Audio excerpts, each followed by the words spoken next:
What's up, Freedom Fam? Okay, I've been getting this question every single day, and it's actually kind of surprising me, but I realize maybe I haven't been doing the best job answering it. People are like, Pastor, how much should I give? And we're excited because we're building the Freedom Center. It's something we've never done anything like this before. It's gigantic. It's a $20 million project. It's a miracle level project. But we're gonna be able to expand our drive-through pantry. We're gonna be able to take our recovery and addiction programs to the next level. We'll have more space for worship so we're not turning families away. And of course, this new initiative to build a daycare center for families that are in need, who are under-resourced, so a single parent can maybe drop off their kid during the day while they're at work. Their kids could be loved by the love of God. I'm so excited about where we're going, and so are you. That's why you're like, how much should I give? And I just keep telling people, go pray about it, go pray about it. And they're like, that does not help me. So here's 3 things that have helped me and 3 biblical bases for this. Number 1, how much should I give? Well, actually there's a number. There actually is a number in the Bible. And it's not about equal amounts, it's about equal sacrifice. And God asks for 10% back. He says to tithe.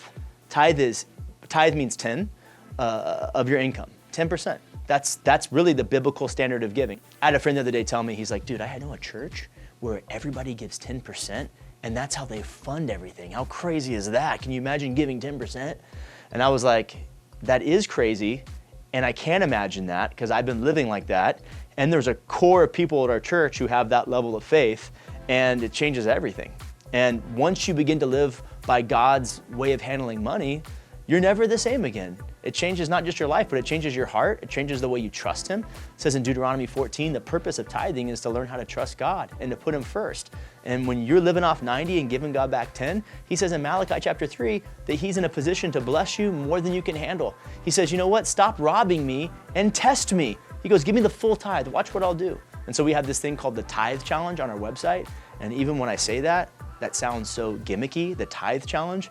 But I mean, it is what it is. It's a 90-day thing. Once you start tithing and you sign up for the tithe challenge, if God does not come through on His promise when you test Him, we'll write you a check back for the whole tithe amount. It's kind of like a money-back guarantee for tithing. It sounds so gimmicky, but I have so many stories of people who've done things God's way and it's changed their life. And so if you really want the answer to that, how much should I give? I would say you're never gonna go wrong doing it God's way. But the second kind of person who asks that question is somebody who is really excited about giving to the Freedom Center, and maybe they have a business that they just sold, and so they have some resources. That's a friend of mine right now. He's in this situation. He just asked me. Or another friend of mine has an inheritance they just received. Or another friend of mine, they've been really good with their money. They're really wise. They've built businesses. They have opportunities. And they're like, how much should I give? I'm in a position to make a huge impact. And that's when I take them to 2 Corinthians chapter 9, where God says, you know what? It's like sowing a seed in the ground, and you're gonna get a harvest based on the seed that you put in the ground. So you gotta pray about it and ask God. And the Bible says He'll speak to you about it. And it says when He speaks to you, to respond in faith. And that's one of those like, God, how much do you think I should give? And He tells you and your heart starts racing. And you're like, oh man, did I hear that from God? Nothing would make me happier than for everybody in our church to hear from God during this season and to make a commitment based on that.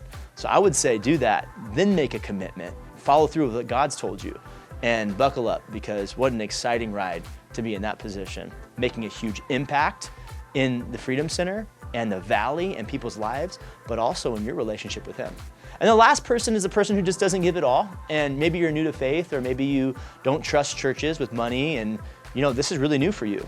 I would say similar to just praying and asking God, I would say just don't make the mistake of putting God last, put Him first. Whatever amount it is, even if it's $10, I would say put God first. As soon as you get paid, put God first, set it up, automated on the website, so that way automatically God goes first. He goes before everything else. That's biblical. It says in Proverbs chapter 3, God says to put Him first, give Him your first fruits. And then He says, trust in the Lord with all your heart. Lean not on your own understanding, but in all your ways acknowledge Him, and He will direct your path. Anyways, I hope those 3 scriptures and those 3 kind of paradigms help you. I know they've helped me.